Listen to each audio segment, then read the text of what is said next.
இப்போ சிம்ம லக்னத்துக்கு 3ஆம் இடத்துல கேது, குரு சாரம் குரு 8ல், 4 வயசு குழந்தை. அந்த குழந்தை இப்போ வந்து அந்த பொண்ணு காதில் குச்சி விட்டு குத்தி கிழிஞ்சு போச்சான்னு கேட்டேன். ஜவு கிழிஞ்சு போச்சான்னு. கிழிஞ்சு போச்சு. இப்போ 3ஆம் இடத்துல இருக்கிற கேது நல்ல பலனை சொல்ல வேண்டியது தானே. சாரநாதன் எங்கே நிற்கிறான்? 8 இருக்குதா?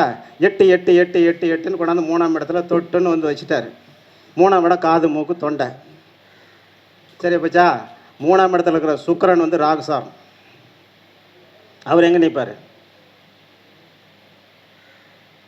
9ல் நிற்பாரா? பாதத்தில் நிற்பாரா? ஐயா 3ஆம் இடம்னா எங்கே நிற்பார்? அவர் மேடத்தில் தான் நிற்பாரா? மேசத்தில் நிற்பார். பாதகத்தில் நிற்கிறார். அப்போ சுக்கிரனும் காரகமும் பாவகமும் ரெண்டுமே ஒரே இடத்துல வந்து 3ஆம் இடத்தை கெடுக்கிறனால காது மூக்கு தொண்டை டாக்டர்கிட்ட காட்டணும். காதில் ஏதாவது குச்சி விட்டு குத்திக்க போகுது, நீங்கள் அருணாக்கொடி டைட்டாக இருக்குதுன்னு சொல்லி அதை போய் பார்க்குறது.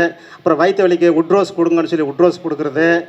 அப்புறம் ஜீரணத்துக்கு அந்த மருந்து இந்த மருந்து பாடம் போகிறது மந்திரிக்கிறது எல்லா வேலையும் நீங்கள் பண்ணிங்களான்னு எல்லாம் பண்ண என் பிள்ளை அலுவலகத்தை நிறுத்தவே இல்லை. நாங்கள் காதில் குச்சி எடுத்து குதிச்சு போய் பாருப்பா அப்படின்னு சொன்னோம்னா அப்புறமேலே போய் பார்த்தா காதில் வந்து பிரச்சனை ஆகி போய் ரத்தம் உழுது சீ பிடிச்சிக்கிச்சு.